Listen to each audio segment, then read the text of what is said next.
Hi friends, ದಿನದ ಎಲ್ಲಾ ಪ್ರಮುಖ ಸುದ್ದಿಯನ್ನ ನಿಮಗೆ ತಲುಪಿಸೋ ಮಸ್ತ್ ಮಗ ಚಾನೆಲ್ನ ಫುಲ್ ನ್ಯೂಸ್ಗೆ ಸ್ವಾಗತ. ಸ್ನೇಹಿತರೆ, ಮಿಡ್ಲ್ ಈಸ್ಟ್ನಲ್ಲಿ ಭುಗಿಲೆದ್ದಿರೋ ದಾಯಾದಿ ಯುದ್ಧ ದೊಡ್ಡ ಜ್ವಾಲೆಯಾಗಿ ಯುರೋಪಿನ ಬಾಗಿಲಿನ ತನಕ ಹೋಗ್ತಿದೆ.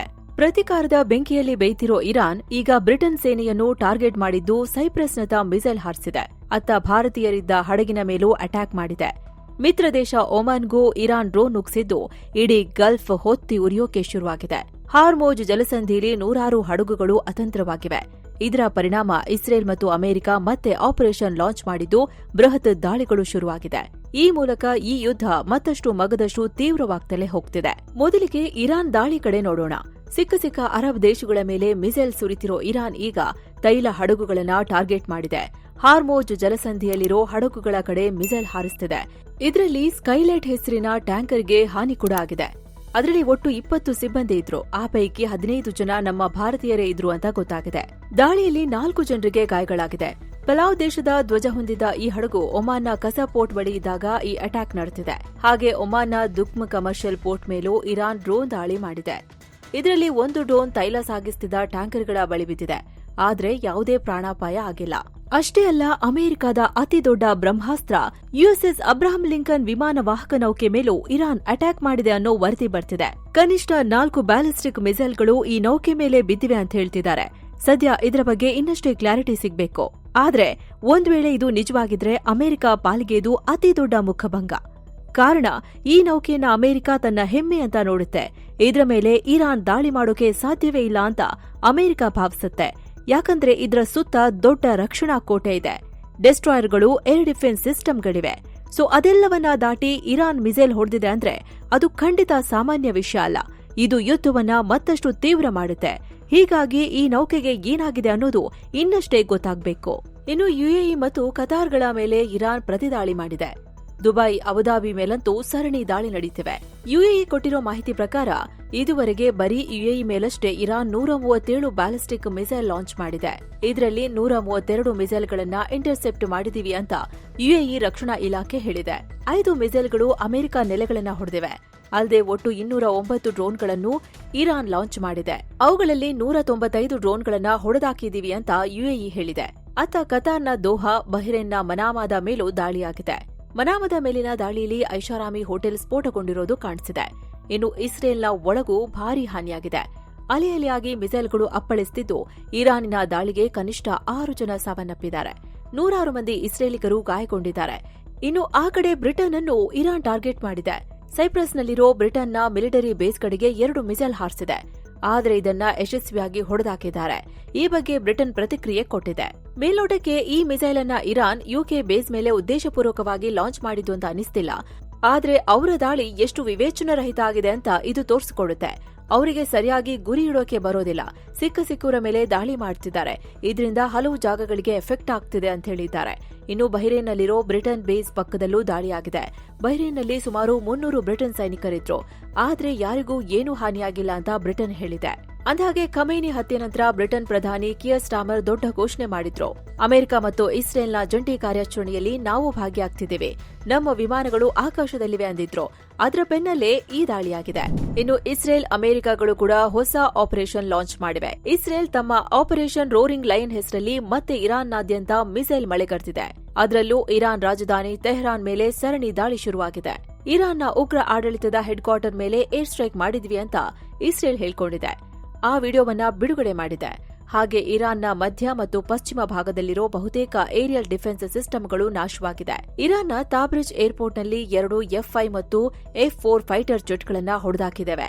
ನಮ್ಮ ಒಂದೇ ದಾಳಿಯಲ್ಲಿ ಒಂದೇ ನಿಮಿಷದಲ್ಲಿ 40 ಟಾಪ್ ಇರಾನ್ ನಾಯಕರನ್ನ ಹತ್ಯೆ ಮಾಡಿದ್ವಿ.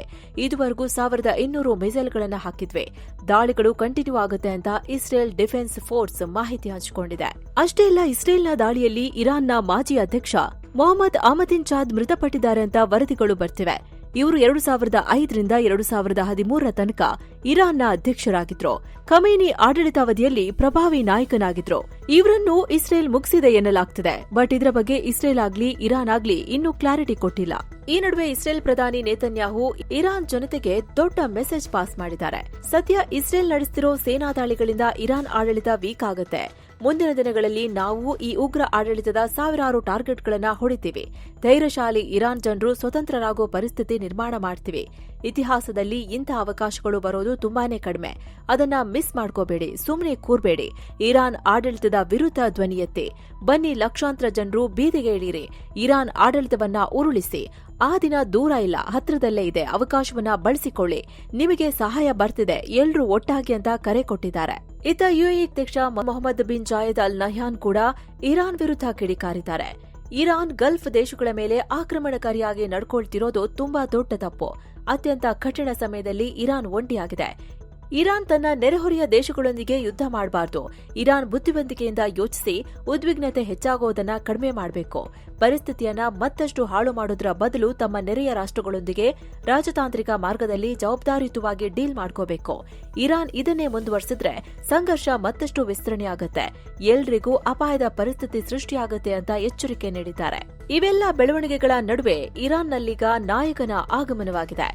ಇರಾನ್ನ ಮಧ್ಯಂತರ ಸುಪ್ರೀಂ ಲೀಡರ್ ಆಗಿ ಹಿರಿಯ ಧರ್ಮಗುರು ಆಯತೊಲ್ಲಾ ಅಲಿರೆಜಾ ಆರಾಫಿ ನೇಮಕಗೊಂಡಿದ್ದಾರೆ. ಖಮೇನಿ ಹತ್ಯೆಯಾದ ಕೂಡಲೇ ಇರಾನ್ ತನ್ನ ಸಂವಿಧಾನದ ಆರ್ಟಿಕಲ್ 111 ಆಕ್ಟಿವೇಟ್ ಮಾಡಿದೆ. ಇದರ ಪ್ರಕಾರ ಹೊಸ ಕಾಯಂ ಲೀಡರ್ ಆಯ್ಕೆಯಾಗೋವರೆಗೂ 3 ಜನರ ಒಂದು ಎಮರ್ಜೆನ್ಸಿ ಕೌನ್ಸಿಲ್ ದೇಶವನ್ನ ಮುನ್ನಡೆಸಲಿದೆ.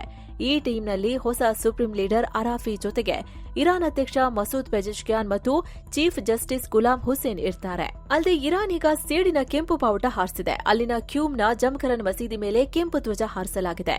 ಶಿಯಾ ಸಂಪ್ರದಾಯದ ಪ್ರಕಾರ ಈ ಬಾವುಟ ಹಾರಿಸಿದ್ರೆ ಹತ್ಯೆಯಾದವರ ರಕ್ತಕ್ಕೆ ಪ್ರತಿಕಾರ ತೀರಿಸಿಕೊಳ್ಳೋದು ಅಂತ ಅರ್ಥ. ಈಗ ಈ ಧ್ವಜ ಹಾಕಿರೋ ವಿಡಿಯೋಗಳು ಸೋಷಿಯಲ್ ಮೀಡಿಯಾದಲ್ಲಿ ವೈರಲ್ ಆಗಿವೆ. ಇನ್ನು ಇರಾನ್ನ ಸಂಘರ್ಷಕ್ಕೆ ಜಾಗತಿಕವಾಗಿ ಖಂಡನೆ ವ್ಯಕ್ತವಾಗ್ತಿದೆ. ಕಿಮ್ ಜಾಂಗ್ ಉನ್ರ ನಾರ್ತ್ ಕೊರಿಯಾ ಇರಾನ್ ಮೇಲೆ ಇಸ್ರೇಲ್ ಮತ್ತು ಅಮೆರಿಕ ಮಾಡಿರೋ ದಾಳಿ ನ್ಯಾಯಯುತವಲ್ಲ, ಅದು ಇಲ್ಲಿಗಲ್ ಅಗ್ರೆಷನ್, ಇರಾನಿನ ಸಾರ್ವಭೌಮತ್ವದ ಉಲ್ಲಂಘನೆ ಅಂತ ನಾರ್ತ್ ಕೊರಿಯಾದ ವಿದೇಶಾಂಗ ವಕ್ತಾರ ಹೇಳಿದ್ದಾರೆ. ಇತ್ತ ಚೀನಾ ಕೂಡ ಅಮೆರಿಕ ಇಸ್ರೇಲ್ ದಾಳಿ ಇರಾನ್ನ ಸಾರ್ವಭೌಮತ್ವ ಮತ್ತು ಅಂತಾರಾಷ್ಟ್ರೀಯ ಕಾನೂನುಗಳ ಸ್ಪಷ್ಟ ಉಲ್ಲಂಘನೆ ಅಂತ ಚೀನಾ ವಿದೇಶಾಂಗ ಇಲಾಖೆ ಹೇಳಿದೆ. ಬಾಂಗ್ಲಾ ಕೂಡ ಸಂಘರ್ಷಕ್ಕಿಳಿದಿರೋ ಎಲ್ಲಾ ದೇಶಗಳು ಸಂಯಮದಿಂದಿರಬೇಕು, ಮಾತುಕತೆ ಮತ್ತು ರಾಜತಾಂತ್ರಿಕತೆ ಮೂಲಕ ಸಮಸ್ಯೆ ಬಗೆಹರಿಸಿಕೊಳ್ಬೇಕು ಅಂತಿದೆ. ಅಲ್ಲದೆ ಬಹ್ರೇನ್, ಸೌದಿ, ಕತಾರ್ ಸೇರಿ ಗಲ್ಫ್ ರಾಷ್ಟ್ರಗಳ ಮೇಲೆ ಮಾಡಿರೋ ಇರಾನ್ ದಾಳಿಯನ್ನ ಬಾಂಗ್ಲಾ ಖಂಡಿಸಿದೆ. ಇದು ಸಾರ್ವಭೌಮತ್ವದ ಉಲ್ಲಂಘನೆ ಅಂತಿದೆ. ರಷ್ಯಾಧ್ಯಕ್ಷ ವ್ಲಾಡಿಮಿರ್ ಪುಟಿನ್ ಕೂಡ ಖಂಡನೆ ವ್ಯಕ್ತಪಡಿಸಿದ್ದಾರೆ. ಅಮೆರಿಕ ದಾಳಿ ಅಮಾನವೀಯ ಮತ್ತು ಅಂತಾರಾಷ್ಟ್ರೀಯ ನಿಯಮಗಳ ಉಲ್ಲಂಘನೆ ಅಂದಿದ್ದಾರೆ. ಅಲ್ಲದೆ ನಮ್ಮ ದೇಶದಲ್ಲಿ ಖಮೇನಿ ಅವರನ್ನ ಇರಾನ್ ಮತ್ತು ರಷ್ಯಾ ಸಂಬಂಧಗಳ ಅಭಿವೃದ್ಧಿಗೆ ಅಪಾರ ಕೊಡುಗೆ ನೀಡಿದ ನಾಯಕ ಅಂತ ಸ್ಮರಿಸಲಾಗುತ್ತೆ ಅಂತ ಪುಟಿನ್ ಹೇಳಿದ್ದಾರೆ. ಇನ್ನು Saudi crown prince Mohammed bin Salman Iran ಮೇಲೆ ದಾಳಿ ಮಾಡಿ ಅಂತ ಅಮೆರಿಕ ಅಧ್ಯಕ್ಷ ಟ್ರಂಪ್ಗೆ ಒತ್ತಾಯಿಸಿದ್ರು ಅಂತ ರಿಪೋರ್ಟ್ ಬರ್ತಿದೆ. ಟ್ರಂಪ್ಗೆ ಹಲವಾರು ಬಾರಿ ಕಾಲ್ ಮಾಡಿ ದಾಳಿ ಮಾಡಿ ಅಂತ ಕೇಳಿದ್ರು ಅಂತ ವಾಷಿಂಗ್ಟನ್ ಪೋಸ್ಟ್ ರಿಪೋರ್ಟ್ ಮಾಡಿದೆ. ಇನ್ನು ಪಾಕ್ನ ಕರಾಚಿಯಲ್ಲಿರೋ ಅಮೆರಿಕದ ಕಾನ್ಸುಲೇಟ್ ಮೇಲೆ ಒಂದಿಷ್ಟು ಜನ ಸೇರಿ ದಾಳಿ ಮಾಡಿದ್ರು. ಆಗ ಅಮೆರಿಕ ಸೇನೆ ಫೈರಿಂಗ್ ಮಾಡಿ ಕನಿಷ್ಠ 9 ಪಾಕ್ ಪ್ರಜೆಗಳು ಪ್ರಾಣ ಬಿಟ್ಟಿದ್ರು. ಇದರ ಬೆನ್ನಲ್ಲೇ ಲಾಹೋರ್ನಲ್ಲಿರೋ ಅಮೆರಿಕದ ಕಾನ್ಸುಲೇಟ್ ಮುಂದೆನೂ ಜನ ಪ್ರತಿಭಟನೆ ಮಾಡಿದ್ದಾರೆ. ಈ ಕಡೆ ಇಸ್ಲಾಮಾಬಾದ್ನಲ್ಲಿ ಸಾವಿರಾರು ಪ್ರತಿಭಟನಾಕಾರರು ಸೇರಿದ್ದಾರೆ. ಅಮೆರಿಕ ವಿರೋಧಿ ಘೋಷಣೆಗಳನ್ನ ಕೂಗಿದ್ದಾರೆ. ಕೆಲವರು ಖಮೇನಿ ಹತ್ಯೆಗೆ ಕಣ್ಣೀರು ಹಾಕ್ತಿರೋದು ಕಂಡುಬಂದಿದೆ. ಆಗ ಪ್ರತಿಭಟನಾಕಾರರನ್ನ ಚದುರಿಸೋಕೆ ಗುಂಡಿನ ದಾಳಿ, ಅಶ್ರುವಾಯು ಪ್ರಯೋಗ ನಡೆದಿದೆ. ಪ್ರತಿಭಟನಾಕಾರರು ಮತ್ತು ಪೊಲೀಸರ ನಡುವೆ ಘರ್ಷಣೆಯಾಗಿದೆ. ಇದರ ಬೆನ್ನಲ್ಲೇ ನಿಷೇಧಾಜ್ಞೆ ಜಾರಿ ಮಾಡಲಾಗಿದೆ. ಇನ್ನು ಖಮೇನಿ ಹತ್ಯೆ ಬಗ್ಗೆ ಮಾತನಾಡಿರೋ ಪಾಕ್ ಪಿಎಂ ಶಹಬಾಜ್ ಶರೀಫ್, ಅಂತಾರಾಷ್ಟ್ರೀಯ ವಿಮಾನಗಳನ್ನ ಉಲ್ಲಂಘಿಸಿ ಈ ತರ ದಾಳಿ ಮಾಡಿರೋದು ಕಳವಳಕಾರಿ ವಿಚಾರ. ಯಾವುದೇ ಒಂದು ದೇಶದ ಮುಖ್ಯಸ್ಥರನ್ನ ಅಥವಾ ಸರ್ಕಾರದ ನಾಯಕರನ್ನ ಟಾರ್ಗೆಟ್ ಮಾಡಿ ಹತ್ಯೆ ಮಾಡಬಾರದು ಅನ್ನೋದು ಹಳೆ ಕಾಲದ ಸಂಪ್ರದಾಯ. ಆದ್ರೀಗ ಅದು ಉಲ್ಲಂಘನೆಯಾಗಿದೆ ಅಂದಿದ್ದಾರೆ. ಅಂದ್ರೆ ಇಂಡೈರೆಕ್ಟ್ ಆಗಿ ಖಂಡನೆ ವ್ಯಕ್ತಪಡಿಸಿದ್ದಾರೆ. ಈ ಮೂಲಕ ಪಾಕ್ ಅಡಕತ್ತರಿಲಿ ಸಿಕ್ಕಾಕೊಂಡಿದೆ. ಹೊರಗೂ ಬರೋಕಾಗ್ತಿಲ್ಲ, ಒಳಗೂ ಹೋಗಕ್ಕಾಗ್ತಿಲ್ಲ. ಆ ತರ ಅತಂತ್ರ ಆಗಿದ್ದಾರೆ. ಇನ್ನು ಕರಾಚಿಲಿ ನಡೆದ ಪ್ರತಿಭಟನೆಯಲ್ಲಿ ಅಲ್ಲಿನ ಸಚಿವ, ಪಾಕ್ ಕ್ರಿಕೆಟ್ ಬೋರ್ಡ್ನ ಮುಖ್ಯಸ್ಥ ಮೊಯ್ಶಿನ್ ನಖ್ವಿ ಮೇಲೂ ಪ್ರತಿಭಟನಾಕಾರರು ಮುಗಿಬೀಳೋಕೆ ಯತ್ನಿಸಿದ್ದಾರೆ. ಆದರೆ ಪಾಕ್ ಸೈನಿಕರು ಅವರನ್ನ ತಡೆದು ನಖ್ವಿ ಅವರನ್ನ ರಕ್ಷಣೆ ಮಾಡಿದ್ದಾರೆ. ಇನ್ನು ಇರಾನ್ ಸಂಘರ್ಷದಿಂದ ಜಾಗತಿಕ ತೈಲ ಸಪ್ಲೈಗೆ ದೊಡ್ಡ ಹೊಡೆತ ಬೀಳೋಕೆ ಶುರುವಾಗಿದೆ. ಪರ್ಷಿಯನ್ ಗಲ್ಫ್ ಹತ್ರ ಸುಮಾರು 150 ಆಯಿಲ್ ಮತ್ತು ಎಲ್ಎನ್ಜಿ ಗ್ಯಾಸ್ ಟ್ಯಾಂಕರ್ಗಳು ಅತಂತ್ರವಾಗಿದೆ. ಹಾರ್ಮೋಜ್ ಜಲಸಂಧಿಯ ಮತ್ತೊಂದು ಕಡೆಯಲ್ಲಿ ಹಲವು ಹಡಗುಗಳು ವೇಟ್ ಮಾಡಿಕೊಂಡು ನಿಂತಿವೆ. ಇವೆಲ್ಲ ಹೆಚ್ಚಾಗಿ ಇರಾಕ್, ಸೌದಿ ಅರೇಬಿಯಾ, ಕತಾರ್ ದೇಶಗಳಿಗೆ ಸೇರಿದ ಹಡಗುಗಳಾಗಿವೆ. ಇನ್ನು ಮಧ್ಯಪ್ರಾಚ್ಯದ ಯುದ್ಧ ಭಾರತದ ಮೇಲೂ ಪರಿಣಾಮ ಬೀರಲಿದೆ. ಹೀಗಾಗಿ ಪಿಎಂ ಮೋದಿ ತುರ್ತಾಗಿ ಸಿಸಿಎಸ್ ಮೀಟಿಂಗ್ ಮಾಡ್ತಿದ್ದಾರೆ. ಅಂದ್ರೆ cabinet committee on security meeting ಮಾಡ್ತಿದ್ದಾರೆ. ಇದು ದೇಶದ ಭದ್ರತೆ, ರಕ್ಷಣೆ ಹಾಗೂ ವಿದೇಶಾಂಗ ನೀತಿಗೆ ಸಂಬಂಧಿಸಿದಂತೆ ಅತ್ಯುನ್ನತ ನಿರ್ಧಾರಗಳನ್ನು ತಗೊಳ್ಳೋ ಕೇಂದ್ರ ಸರ್ಕಾರದ ಸಮಿತಿ. ಇದರಲ್ಲಿ ಪ್ರಧಾನಿ, ರಕ್ಷಣಾ ಸಚಿವ ರಾಜನಾಥ್ ಸಿಂಗ್, ಗೃಹ ಸಚಿವ ಅಮಿತ್ ಶಾ, ವಿದೇಶಾಂಗ ಸಚಿವ ಎಸ್ ಜೈಶಂಕರ್ ಹಾಗೂ ಹಣಕಾಸು ಸಚಿವೆ ನಿರ್ಮಲಾ ಸೀತಾರಾಮನ್ ಇರ್ತಾರೆ. ಇವರ ಜೊತೆಗೆ ರಾಷ್ಟ್ರೀಯ ಭದ್ರತಾ ಸಲಹೆಗಾರ Ajit Doval, defence secretary, cabinet secretary, ಸೇನಾಪಡೆಗಳ ಮುಖ್ಯಸ್ಥರು ಹಾಗೂ ಗುಪ್ತಚರ ಇಲಾಖೆ ಅಧಿಕಾರಿಗಳು ಕೂಡ ಸಾಮಾನ್ಯವಾಗಿ ಭಾಗಿಯಾಗ್ತಾರೆ. ಸದ್ಯ ಇದೇ ಕಮಿಟಿ ಮೀಟಿಂಗ್ ನಡೆಸುತ್ತಿದೆ.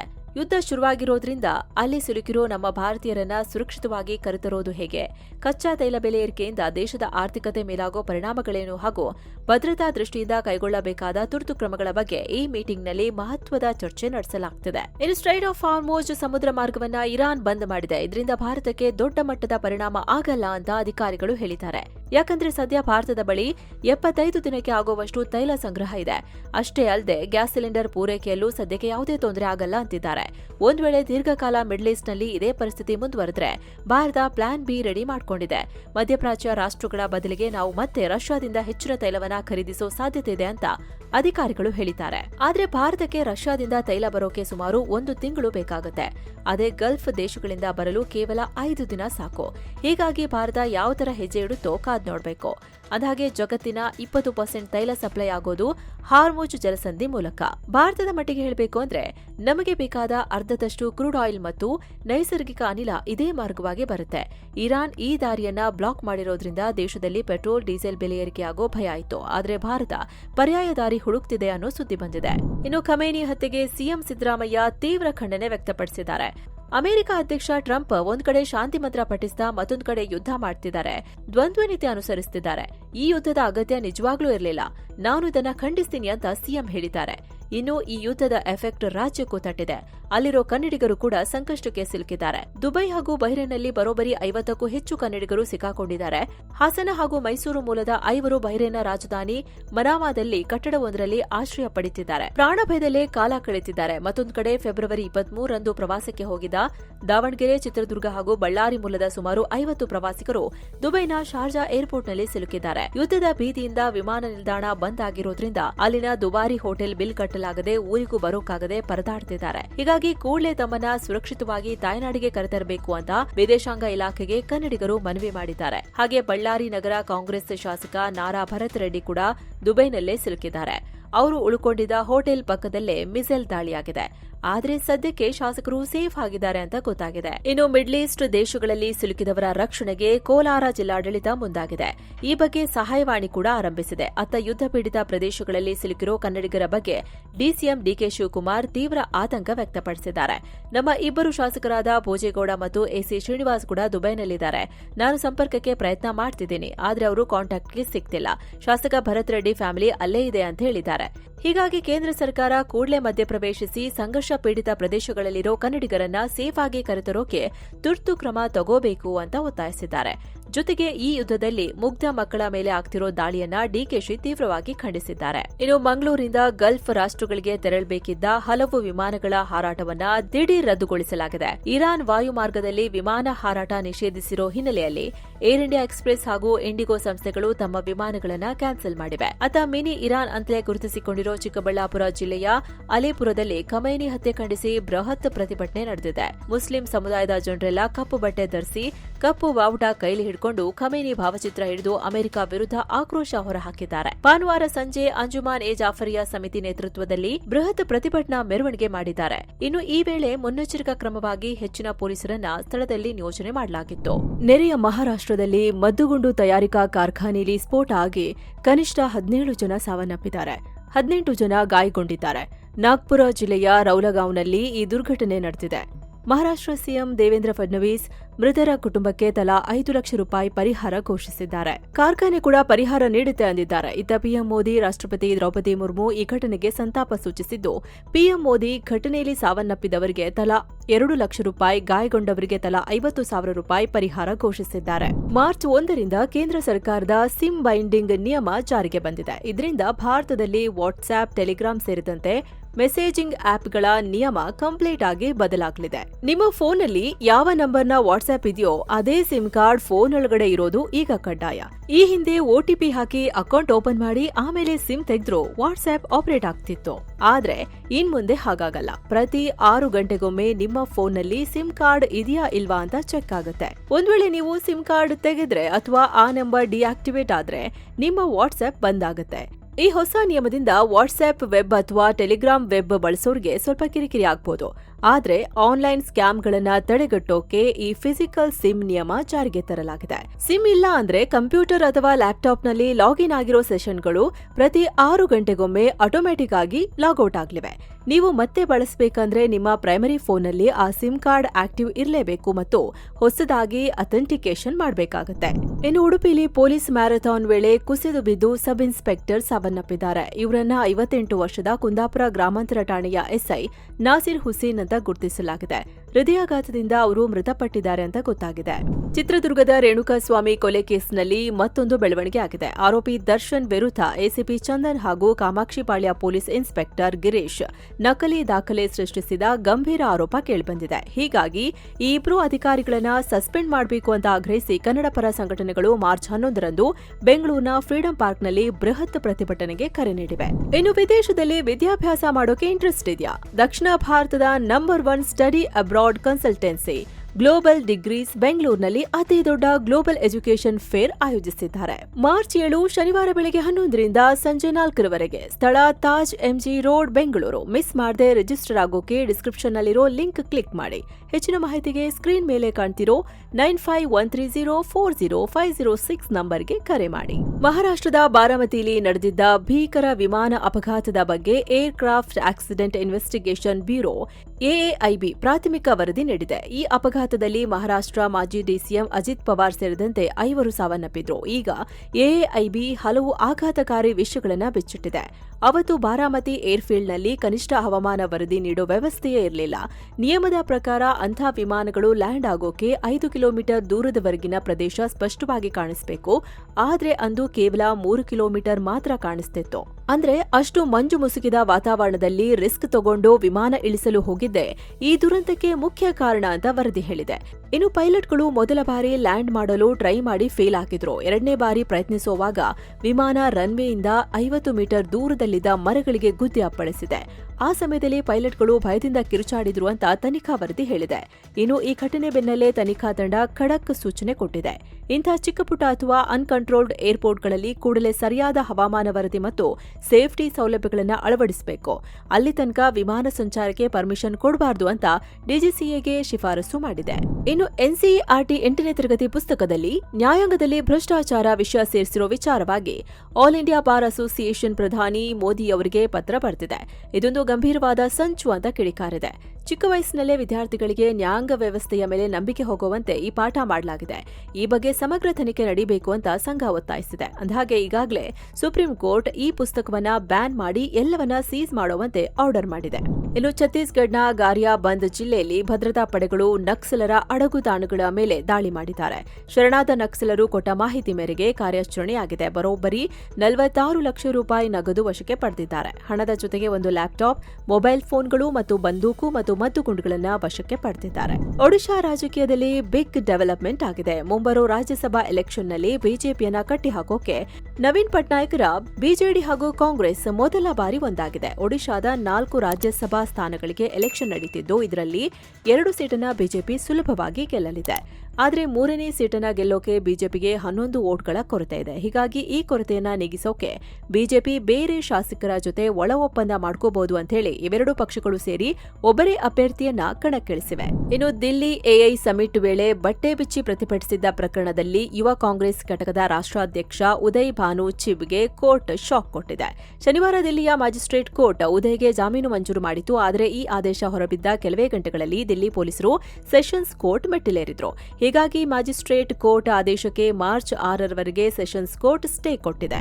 ಟಿ20 ವಿಶ್ವಕಪ್ನಲ್ಲಿಂದು ಭಾರತ ವೆಸ್ಟ್ ಇಂಡೀಸ್ ಮಧ್ಯೆ ಕೋಲ್ಕತಾದಲ್ಲಿ ಸೂಪರ್ 8 ಹಂತದಲ್ಲಿ ಮಹತ್ವದ ಪಂದ್ಯ ನಡೆಯುತ್ತಿದೆ. ಉಭಯ ತಂಡಗಳು ಸೆಮಿಫೈನಲ್ಗೆ ಎಂಟ್ರಿ ಕೊಡೋಕೆ ಈ ಪಂದ್ಯವನ್ನ ಗೆಲ್ಲೇಬೇಕಾದ ಒತ್ತಡದಲ್ಲಿದೆ. ಇನ್ನು ಈ ವಿಡಿಯೋ ರೆಕಾರ್ಡ್ ಮಾಡೋ ಟೈಮಲ್ಲಿ ಮ್ಯಾಚ್ನ ಸ್ಕೋರ್ ಕಾರ್ಡ್ ಈ ತರ ಇತ್ತು. ಸೊ ಫ್ರೆಂಡ್ಸ್, ಇದಾಗಿತ್ತು ಇವತ್ತಿನ ಫುಲ್ ನ್ಯೂಸ್. ಮತ್ತೆ ಭೇಟಿ ಆಗ್ತಿರೋಣ. ನಮಸ್ಕಾರ.